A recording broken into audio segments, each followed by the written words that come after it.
తెలంగాణ ప్రభుత్వంతో ఆర్టీసీ కార్మికుల చర్చలు విఫలమయ్యాయి. దీంతో ఆర్టీసీ కార్మికులు రాష్ట్ర వ్యాప్తంగా సమ్మెకు దిగారు. తమ దీర్ఘకాలిక డిమాండ్లను పరిష్కరించాలని కోరుతూ ఆర్టీసీ కార్మిక సంఘాల జేఏసీ ఇచ్చిన పిలుపు మేరకు ఆర్టీసీ కార్మికులు ఈ సమ్మె కొనసాగిస్తున్నారు. రైట్, ఇదే అంశంపైన మరింత సమాచారాన్ని అందించడానికి మనతో పాటు ఉన్నారు గజ్వేల్ నుంచి మా ప్రతినిధి యాదగిరి అందిస్తారు. యాదగిరి. Good morning. ఏదైతే ప్రభుత్వం ఏర్పాటు చేసినటువంటి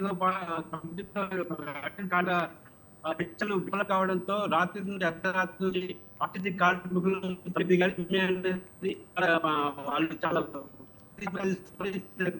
విజయవంతం చేసే దిశగా కొనసాగుతామని చెప్పేసి కార్మిక సంఘ ఆర్టీసీ కార్మిక సంఘాలు ఇక్కడ చేసి ఏర్పడిన సంఘాలు డిసైడ్ చేసినాయి. అదేవిధంగా ఎంతసేపు ప్రభుత్వం ఏర్పాటు చేసినటువంటి ఐఎస్ఎస్ కమిటీ ఏమారు చర్చ అంటే వాళ్ళతో చర్చ కాకపోవడం వాళ్ళు సమ్మెకు దిగారు. అదే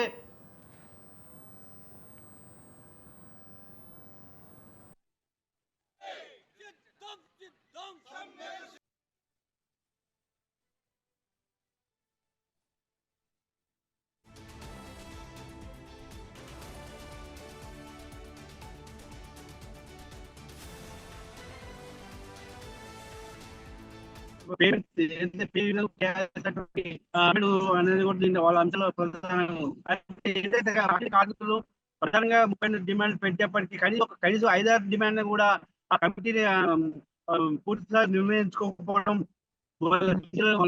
డిమాండ్ ఒప్పుకోవడం వంటి విషయాలపైన ఆగ్రహానికి గురైనటువంటి ఆర్టీసీ జేఏసీ నాయకులు పిలుపునిచ్చారు. ఈ పిలుపులో భాగంగా ఉమ్మడి మెదక్ జిల్లా వ్యాప్తంగా ఉన్నటువంటి ఆర్టీసీ డిపో అన్నిటి దగ్గర కూడా పూర్తి స్థాయిలో బస్సులు ఎక్కడెక్కడ నిలిచిపెట్టి తెల్లవారం ఆర్టీసీ కార్మికులు సమ్మె దిగారు. ఈ నేపథ్యంలో ఆర్టీసీ సమ్మె జరుగుతున్న లేదన్న విషయాన్ని తెలియని వాళ్ళు చాలా మంది తమ ప్రయాణం చేస్తూ బస్ స్టేషన్ల వద్దకు రావడం జరిగింది.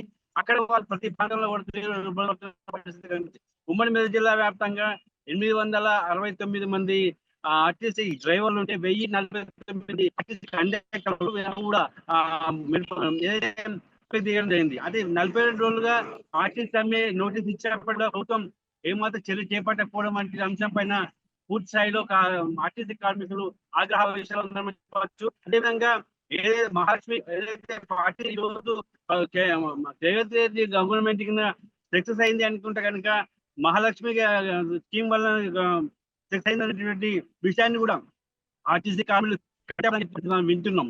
అయితే ప్రధానంగా ఏదైతే రేవంత్ రెడ్డి ఇచ్చాడు అనేక హామీలో సక్సెస్ అయిన హామీ మహాలక్ష్మి, అది ఆర్టీసీ ఉచిత ఆర్టీసీ ఇవ్వడంలో మా యొక్క పాత్ర చాలా కీలకంగా ఉంది. మేము ఖచ్చితంగా కష్టపడడం వల్లనే ఈ యొక్క మహాలక్ష్మి కార్యక్రమం ఫ్రీ ఆర్టీసీ ప్రయాణం మహిళలకు సంబంధించిన ఫ్రీ ఆర్టీసీగా కొనసాగుతున్న పరిస్థితి మేము కొనసాగిస్తాం. దానికోసం మేము ప్రత్యక్షంగా పరోక్షంగా పూర్తిగా కష్టపడినప్పటికీ మాకు దక్కాల్సినటువంటి హక్కుల కోసం మేము పోరాటం చేస్తూ ఉంటే గత ఎన్నికల్లో రేవంత్ రెడ్డి హామీని పూర్తి స్థాయిలో తుంగులో తొక్కారనేటువంటి విషయాన్ని మహిళలు సైతం ఆరోపిస్తారు. తన ఆగ్రహ వ్యక్తం చేస్తున్న పరిస్థితి మనం ఉమ్మడి మెదక్ జిల్లా వ్యాప్తంగా చూస్తా ఉన్నాం. అది ఇప్పటికైతే పూర్తి స్థాయిలో అన్ని డిపోలు గజ్వేల్, మెదక్, జైరాబాద్, నారాయణఖేడ్, సంగారెడ్డి, పడంతి వంటి ప్రాంతాల్లో ప్రాంతాల్లో కూడా పూర్తిగా ఆర్టీసీ బస్సులు రాకపోకలు పూర్తిగా నిలిచిపోయి బస్సులు మొత్తానికి ఎక్కడికక్కడ డిపోలకే పరిమితం చేసిన కార్మికులు ఈ రోజు మొదటి రోజు సక్సెస్ అయ్యారని మనం చెప్పుకోవచ్చు. అదే విధంగా వీళ్ళ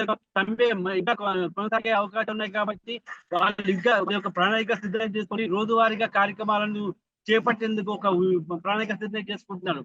వంట వర్క్ కానివ్వండి, దేవుడు అక్కడే ధూమ్ధామ్ కార్యక్రమాలు కానివ్వండి, లేదా మిగతా ఉద్యమంతో పాటు పనిచేసినటువంటి అనేక మంది కార్మికులు ఆర్టీసీ కార్మికులు రాబోయే కాలంలో తమ యొక్క సమ్మెను మరింత ఉద్ధృతం చేసే అవకాశాలు ఉమ్మడి కాకుండా తెలంగాణ రాష్ట్ర వ్యాప్తంగా మరింత ప్రబలం మరింత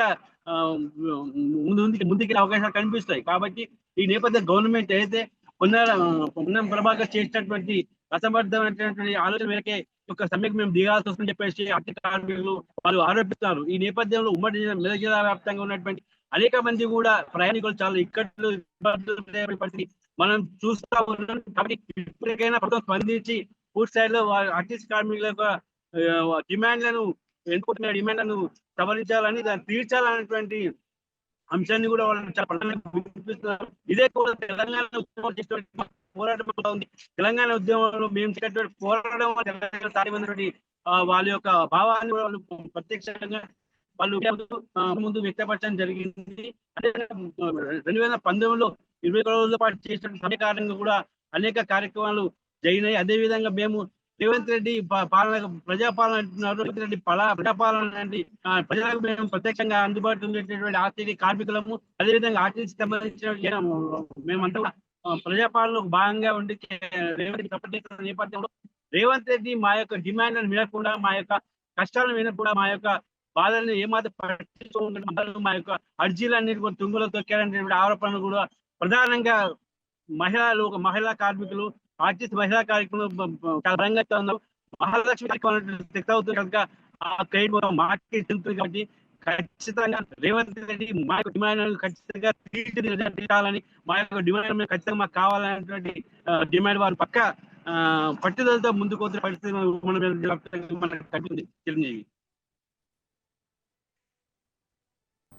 థ్యాంక్ యూ యాదగిరి.